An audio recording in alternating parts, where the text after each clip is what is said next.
वायु प्रदूषण के कारण जनसंख्या वृद्धि व शहरीकरण के कारण खेती लायक भूमि आवास में बदलती जा रही है। अधिक जनसंख्या के कारण वातावरण में ऑक्सीजन की कमी एवं कार्बन डाइऑक्साइड की वृद्धि हो जाती है, जिससे वायु प्रदूषित होती है। वनों की कटाई से वायुमंडल में ऑक्सीजन एवं कार्बन डाइऑक्साइड की मात्रा में असंतुलन हो जाता है, जिससे वायु प्रदूषित होती हैं। कार्बनिक पदार्थों के सड़ने एवं विघटन से अत्यंत ही जहरीली एवं दुर्गंध युक्त गैसें निकलती हैं, जिससे बैक्टीरिया, विषाणु या अन्य प्रकार के रोगाणु पनपते हैं तथा रोगों को फैलाने का कार्य करते हैं। मानव, पशु, पक्षी, वृक्ष, पौधे आदि की श्वसन क्रिया से भी प्रदूषण होता है। यातायात बढ़ने से वाहन से अधिक धुआं निकलता है, जो वातावरण में उपस्थित वायु के साथ मिलकर उसे प्रदूषित कर देती है, जो मनुष्य के शरीर में प्रवेश कर दिमाग, गुर्दे एवं रक्त संचार को प्रभावित करता है। औद्योगिक संस्थानों से कई प्रकार की जहरीली गैसें निकलती हैं, जो वायुमंडल में एकत्रित होती जाती हैं और वर्षा के दिनों में वर्षा की बूंद के साथ जल में मिश्रित होकर धरती पर गिरती हैं, जिसे अम्लीय वर्षा कहते हैं। यह वर्षा सभी प्रकार के सजीव प्राणियों को नुकसान पहुंचाती है।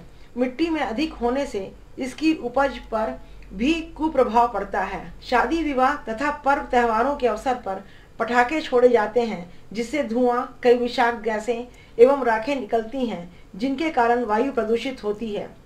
ताप विद्युत ग्रहों में ताप प्राप्ति के लिए बहुत अधिक मात्रा में कोयला जलाया जाता है, जिससे भी वायु प्रदूषित होती है। किसान मिट्टी की उर्वरता को बढ़ाने एवं अधिक उपज प्राप्त करने के लिए कुछ रासायनिक उर्वरकों का प्रयोग करते हैं, जिनका असर जल एवं वायु पर पड़ता है।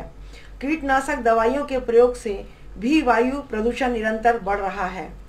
वायुमंडल में ओजोन गैस की एक परत पाई जाती है, जो सुरक्षा कवच की भांति कार्य करती है, परंतु वैज्ञानिक एवं औद्योगिक विकासों के साथ साथ इस ओजोन परत में भी छिद्र होने लगा है, जिससे सूर्य की पराबैंगनी किरणें अब सीधे ही पृथ्वी पर आने लगी हैं।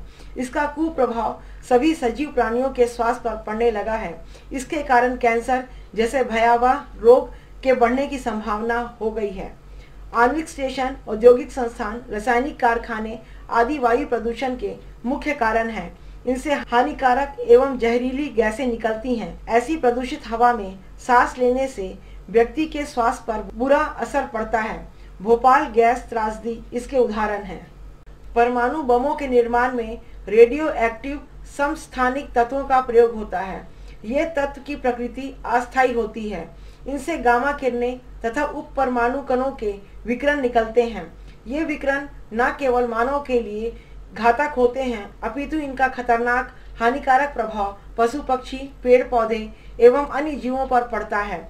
जब परीक्षण हेतु बम विस्फोट किया जाता है, इसका दूरगामी प्रभाव बहुत कालों तक पृथ्वी पर पड़ता है। इसका सबसे बड़ा उदाहरण है अमेरिका द्वारा जापान के हिरोशिमा तथा नागासाकी शहरों पर बम विस्फोट किया जाना। वहां बम विस्फोट का दुष्प्रभाव आज भी देखने को मिलता है।